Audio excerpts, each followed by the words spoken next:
Mr. Mahoney is nationally recognized in his specialty area, counseling gifted, bright, and talented children and their families. He has discovered some of the unique concerns for these bright, gifted, and talented children, as well as the challenges their parents face. A few topics that were talked about included underachievement, learning problems, and what it really means to be gifted. Additionally, concerns for the social, emotional, and developmental areas were addressed.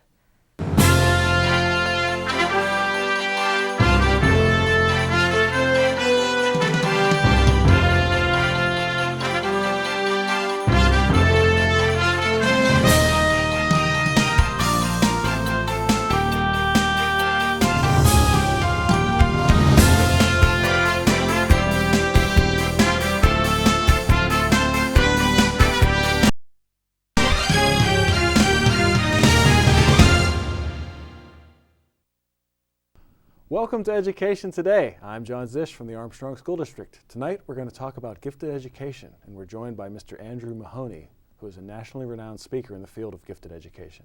On January 21st, he addressed Armstrong School District teachers about the subject. Mr. Mahoney, welcome to the program. Delighted to have you here. Thanks for having me. Please tell us briefly about yourself. Well, I'm a counselor who specializes in working with the gifted and talented population, and I've been doing that for about 22 years. I'm based out of Pittsburgh, and I have a small practice also in Bedford, Pennsylvania, and a consulting practice in Chicago, Illinois. Okay. How did you get involved in gifted education and when? I got involved soon after I went to graduate school, and I had an interest in working with talented people as a counselor. And I walked into the field not really knowing what I was walking into, and then I realized that there was this enormous need for helping gifted children and their families meet their divergent learning needs, their divergent social emotional needs. And when I opened the door up to learn more about gifted children and gifted people, I was flooded with clientele, and it was overwhelming.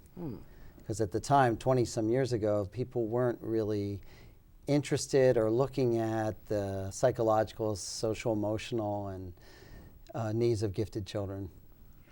You mentioned you were pursuing your master's degree, I believe, and you had an interest in studying talented people. Was that how you worded it? What drew you to that? Like, what built that interest? I went in to get my master's in counseling and marriage and family. Okay. And I had a background as a artistic prodigy as a child, a gifted kid, and had all kinds of unique needs of my own. And so I had an interest in helping other people who were talented people and gifted in terms of how to deal with their life and what was really going on with themselves as a gifted person. So when I got into the business, I thought, well, wouldn't this be interesting to do? Not realizing that there were very few people that actually specialized in counseling and the psychology of the gifted. And then I started to investigate more and learn more. And then it grew into a larger kind of paradigm, and I've met others in the field, and so it's really a new field, actually, counseling the gifted, psychotherapy, the gifted, and how that relates to achievement, and working with schools also. I do a lot of work with school counselors, training school counselors, and the mental health professionals. Very good. I appreciate that introduction and the background, and having worked with gifted students and their families for so long, in your opinion, what are some of the characteristics of gifted children? What I typically do when I look at the gifted, I look at it more as human behavior in extremes. So I don't try to get caught up in the notion that this is what a gifted kid is. Because in reality, when you look at giftedness, it's human behavior in the extreme or in the exception. So a person can be talented, gifted, have high ability in a wide range of areas of human functioning.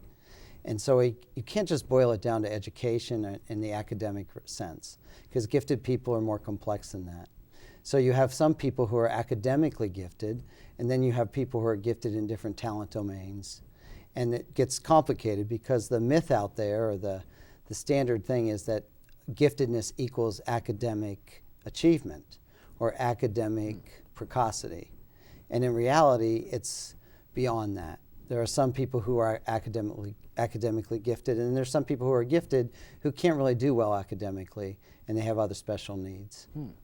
That is an important distinction. I guess I probably, like many of our viewers, hadn't thought of it quite so broadly, so I appreciate that. Well, what are some of the common concerns associated with being gifted? One of the big issues that gets put on the table first typically is the sense of what I call disenfranchisement from having their needs met. So it's an individual who is exceptional, has exceptional ability, and has a unique or intense nature about them, and they're not able to really find places in their world, be it school, home, the community, where they really feel like they fit in. So they struggle with this sense of alienation or isolation or disconnection, and they're always a little bit unaware to some degree that this is what's really going on with them. So there's gifted people out there who don't really understand what it means to be gifted. They may see themselves as weird or different, or having something wrong with themselves. A lot of times gifted people are sent off to the counselor or the psychologist to deal with feelings of alienation or isolation or not doing well in terms of the way they're perceived to do. And they don't realize that it's really a function of their giftedness not being met. Their needs are not being identified and provided for within the systems that they operate. So whether it's school or home or work. So it can be a wide area of stressors for the gifted person. Because we're talking about a group of the population that's outside of the norm. So every system that exists out there exists for the norm, and for the gifted it has to be adjusted for, depending on the variation of the type of giftedness you have or how exceptional your ability is. And what happens if the adjustments aren't made? And what can happen to students going through education who are gifted and have the, extreme, I can't remember how you worded it, but help me out here, the extreme version of personality. What happens when they don't? What happens is this. If you're someone whose needs aren't being met in life in general, you develop stress. So it's really no different for the gifted. The difference would come in terms of the extreme nature of how the person responds, or if it's a gifted person, oftentimes they overcompensate. So they can go longer before stress affects them.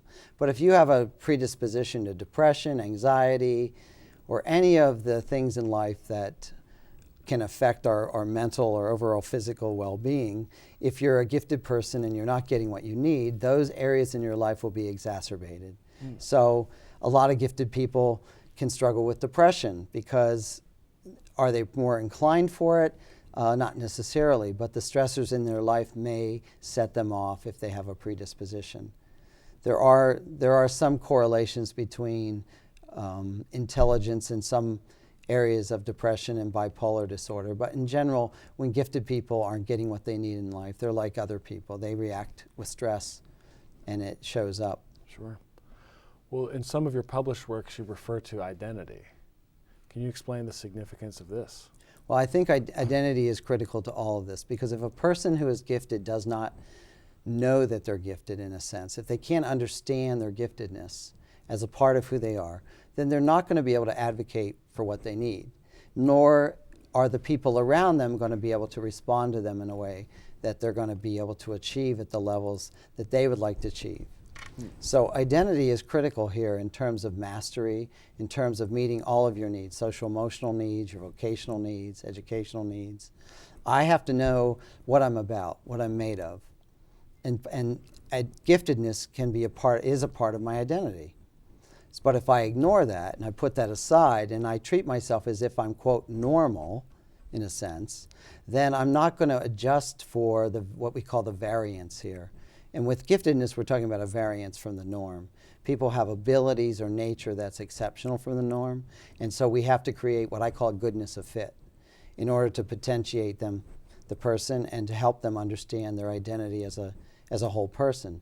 I'm not saying that giftedness is all of who they are. I'm saying it's an aspect of your identity. Right. And you're saying that you have to know thyself, in other words, with the identity model. Well, the more you know yourself, then the more you're able to meet your needs, right, and the more you're able to relate to people differently.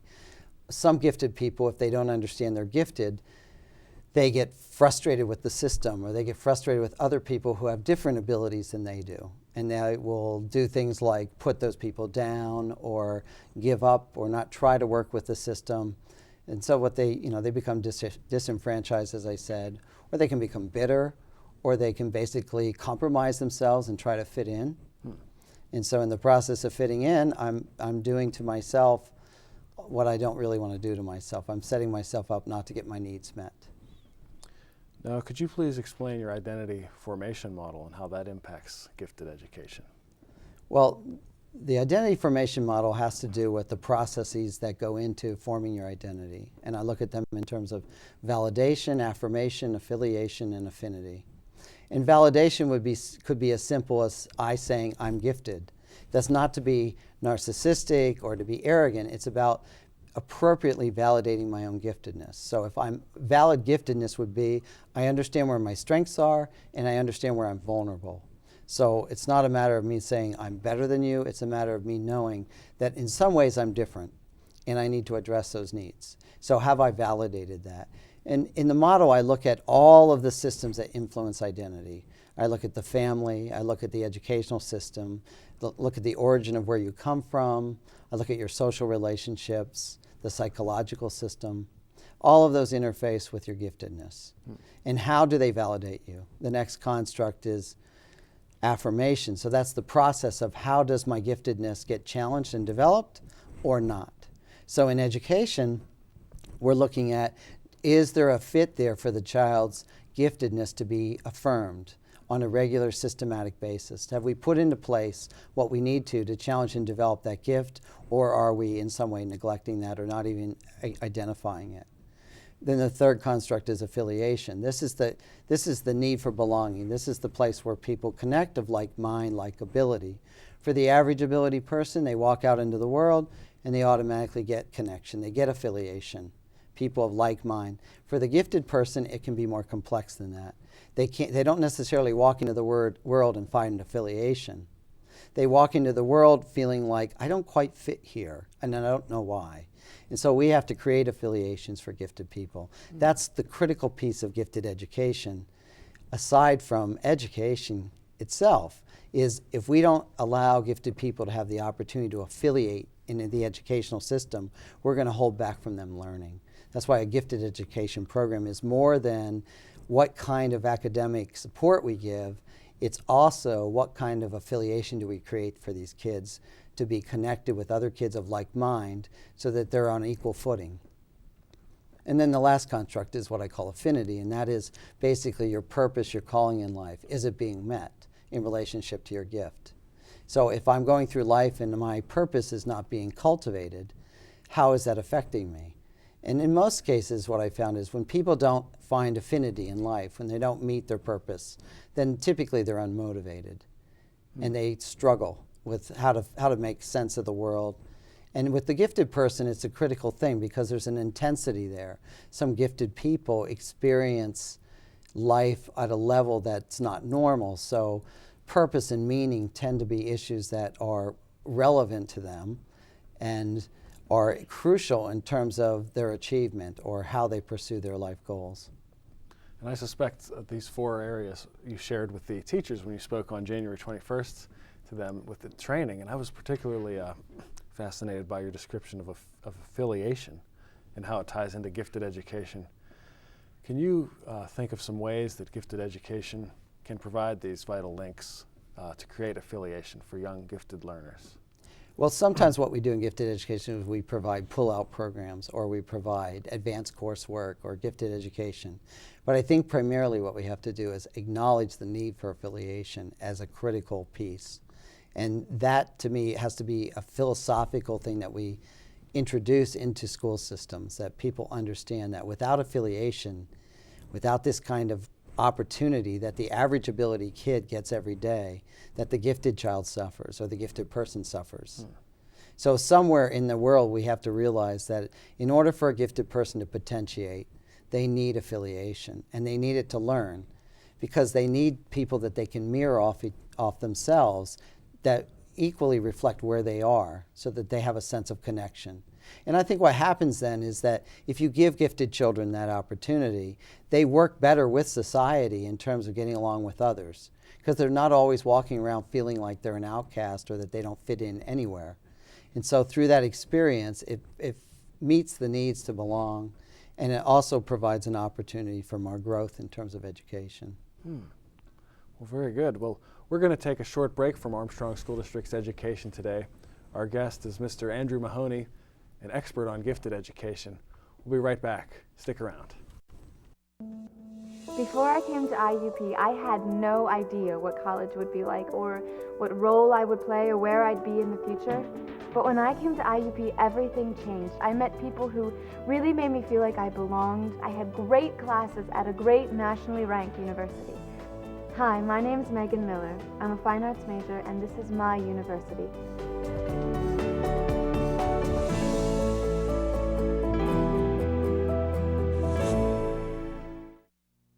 Welcome back to Armstrong School District's Education Today. Tonight we're talking about gifted education with Mr. Andrew Mahoney, an expert in the field. And I understand that you talk a lot about executive functioning. Could you please give us an overview of that and its importance to gifted education?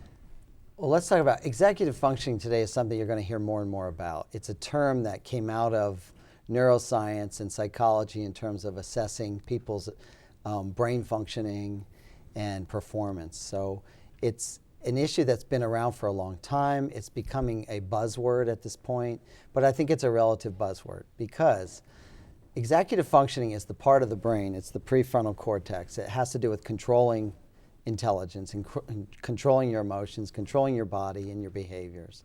So it's a critical piece to functioning. And what happens for the gifted person, we can't say that there's necessarily a correlation that the brighter you are, the more problems you have with executive functioning in that regard. But when it comes to executive functioning, when you are a bright person, for some bright people, executive functioning becomes an issue. And executive functioning is basically your organizational skills, planning, goal setting, initiating behavior, sustaining, completing projects, knowing how to allocate resources, time management. They're really the skills to make us functional in society and functional in life. Sure. And it's a big part of the human nature. So we have people with executive functioning problems who've had head trauma, kids with ADD. Basically, ADD is executive functioning. The issue for gifted kids is this, that gifted kids in general, or gifted people in general, have a sense, or you could say an inflated sense of ability at times, where they feel like they can do it all, or that they're supposed to do it all, or they're supposed to know how to do it all. They have a high sense of independence at times. So when you put in the whole idea of a vulnerability with executive functioning, it doesn't equate with intelligence. So there's no, to be intelligent and to have problems with executive functioning, they don't equate. You can have terrible executive functioning and be very bright, and you can have good executive functioning and be very bright. The problem comes in if I'm very bright and my executive functioning is vulnerable, then I'm going to have trouble because academically the demands are greater for me to use my executive functioning. This is actually probably the number one reason that we have underachievement in the gifted, whether it's the gifted at school or in the workplace, is that gifted people who have trouble with executive functioning, they may have unidentified learning problems because they're bright and testing doesn't always show it. So you have auditory processing issues, ADD, and some of the learning disabilities all affect executive functioning. But when you're bright, testing has certain biases in it. So you can have what we call a relative weakness, but people won't see it as a real concrete issue. But it really affects the gifted person.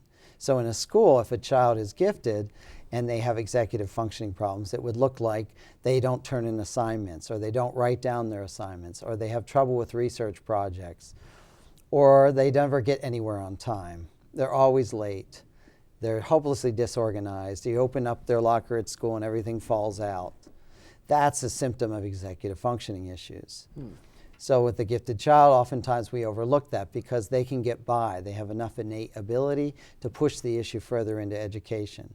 So what you'll have is maybe a gifted kid who's in junior in high school, and all of a sudden they're getting bad grades. And they'll say, well, I don't understand. They're getting A's on the tests, but they're getting F's on their homework. Well, homework is all executive functioning.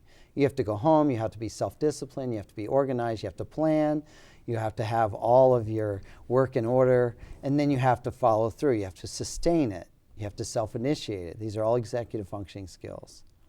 So homework tends to go to the wayside, and the giftedness is, in a sense, is covering it up, covering up the fact that the child is vulnerable. And this goes on for many years, and then the parent becomes frustrated, the teacher becomes frustrated, and usually people don't understand what's really going on because they look at the kid and they say, oh, this child couldn't possibly have those problems because they're gifted. No, in reality, they probably basically have an undiagnosed learning issue related to it. So the implication for teachers and parents is to just be aware of this Well, as a possibility, or? It's awareness is one of the things I talk about. You have to have awareness and you have to do some level of assessment. First thing people need to do is educate themselves about executive functioning related issues. So you can go online and read all about executive functioning today, all the signs, all the subfunctions of it, all the problems associated with it. More importantly, though, if you do suspect that you have a child with problems related to executive functioning, you should seek out a psychologist and you should get some assessment done. And a good psychologist can test your child and tell you if your child has learning issues. If you have a gifted child, you need to be aware, though, that the psychologist may come back and say that there are relative weaknesses. And the rule of thumb that I go by, if it's a gifted child and they say it's a relative weakness, treat it as if it's a concrete problem. So if they say they have relative weaknesses with working memory, treat it like a real problem with working memory and do all the interventions you would do to help that individual. I was just thinking, maybe it would be helpful for our viewers if we shared, in your opinion, some of the areas that gifted people can show their giftedness. Like many people, as you explained, think of gifted students as being academically gifted. But what are some of the areas you've seen students be gifted in that aren't academic? Well, we have traditionally looked at giftedness as an academic issue. And then the reality is that the brighter the person is, the more complex they are. And so the more unique their kind of abilities would play out. So you may have a person who's exceptional in a certain type of math. So they might be really good in mathematical reasoning but can't do calculation at all. Or you have people who are talented in terms of the verbal realm. So they would be great orators or great speakers, and they can really organize information quite well. But if you ask them to write it down, it might not be their strong suit. They would have to do recordings and have it transcribed. We have people today who are gifted in the physical sense. So you have exceptional ability across the board in terms of athletics or in terms of perception. I mean, there are people who have really good perceptual skills. They might not be great book learners, but they're very perceptive, and we use their perceptual abilities to get a better reading on things. So it's really more an issue of knowing how am I exceptional and how does it play out in relationship to where I'm vulnerable. So the brighter I am, the more vulnerable I might be, because I'm more than likely not going to be admitting to myself or knowing that I'm not good across the board. And that gets pretty complicated for some gifted people. Sure. Now you do counseling of gifted students and their families. What are some of the pieces of advice you could give to parents of gifted students who are seeking counseling for their children, and what are the signs to look for in a child that would warrant counseling? Well, typically when you have a gifted child, you could break it down in two areas. One would be academic issues, where the child is struggling. Either they're not challenged enough and you need some help understanding where the challenge needs to be put in place, or they're not achieving. And then the other area is when the gifted child is struggling with the social emotional side of their life, when they're feeling like they don't fit in or nobody understands them, or they feel like they're an outcast or they're being picked on. A lot of children that are bullied in school are gifted children. So because the child is different. And what the child needs in terms of counseling at that point is somebody to acknowledge that that's what's going on and to help them understand the nature of their giftedness. So you put it in a different context. So that's the role of the counselor. The counselor should be able to say to the family and help the child understand, what does it really mean to be gifted? How does it affect my relationships? How does it affect the way I deal with my feelings in life? How does it affect the way I feel about myself? Because if you're going through life and you're a gifted kid and you're feeling like an outcast, if somebody doesn't intervene, that goes into your adult life, and it really affects the way you function. I mean, the way you work, the choices you make, the relationships you have, the level of intimacy you can attain. Well, how about school psychologists and guidance counselors? What can they do to help the gifted students? You know, I do a lot of work with school psychologists and guidance counselors, and the number one thing I always say is start groups. Groups are the most effective things for gifted children in schools. So I really believe that within the curriculum of gifted education, we should do psychoeducational work around helping gifted kids understand what it means to be gifted, because it impacts learning. And the best thing the school counselor can do is start to put together units, like a 10-unit on understanding yourself as a gifted person, or understanding what does it mean to be gifted. Or once you identify a child for a gifted program, there should be a social-emotional counseling component that goes with that. It should be integrated right into the program. And so that's the most effective thing that a school counselor or psychologist can do. The second thing is they can become more aware of the need for good assessment and understanding that these kids' profiles won't be even. That the brighter they are, the more complex their profile will be, and the more important it is to get that profile down. And I call it a learning profile, and you get that through testing. And so it's not really about identifying an IQ number. It's really about identifying where are they strong and where are they vulnerable, and how does that impact their learning, and how can you best educate the person, knowing that profile. You know, thinking back over your career and your days as a student in schools, can you think of an anecdote to share that highlights maybe some of these times where, I don't know, you felt that you didn't have the proper supports? Yeah, what pops in my mind is the issue when I was in high school, and the teachers they just started somewhat sort of a beginning gifted program. And they wanted me in it. But every time they tested me, I just came to the border on the testing. And so it was very conflictual, because I wanted to be in the program, and the teachers, some of them wanted me in it, but I wasn't matching up to what the testing was. Right. And a lot of that had to do with my own problems with executive functioning, because I have my own history of issues with ADD and auditory processing. About how old were you at that time? I think I was a junior in high school, or sophomore, junior. Okay. So what happened at that point was I really wasn't able to get what I needed in terms of the challenge.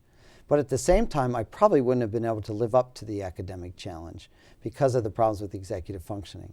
So it was very conflicting. You know, so you're questioning yourself, am I really smart, am I not? I really want this, but can I really do it? Those kind of issues come to mind. And that's why I think it's critical today that we understand what really is involved with the gifted child in terms of how do we assess them, and then how do we put an educational program in place that makes it work. We only have time for one more question. It's the open-ended question. Is there anything else you'd like to add for the benefit of our viewers? Yes, I'd like to add that I would like to see more people get involved with gifted education and start a dialogue, and not see it as an adversarial dynamic. I'd like to see parents work better with schools, and schools work better with parents. I'd like school boards to be educated about the needs of gifted children. I'd like people to put money into educating school boards. Pay for your school board members to go to a group like the National Association for Gifted Children and get the training they need to understand the needs. And create a process. I don't know if there's a PAGE affiliate, the Pennsylvania Association for Gifted Education in this area. If you don't have one of those, we need to start one of those. So but the dialogue between the school and the parents is critical. You can't do it alone, and it shouldn't be done in isolation. Everyone has to work together, because there's too much adversity and politics behind it. Without the education, it can get out of control. And so people really need to start to work together and understand the process. Well said. Well, Mr. Andrew Mahoney, well, thanks for being on the show. We appreciate it. Good. That's our show for tonight. Thank you for watching Armstrong School District's Education Today. For more information about the Armstrong School District, log on to our website. Have a great week.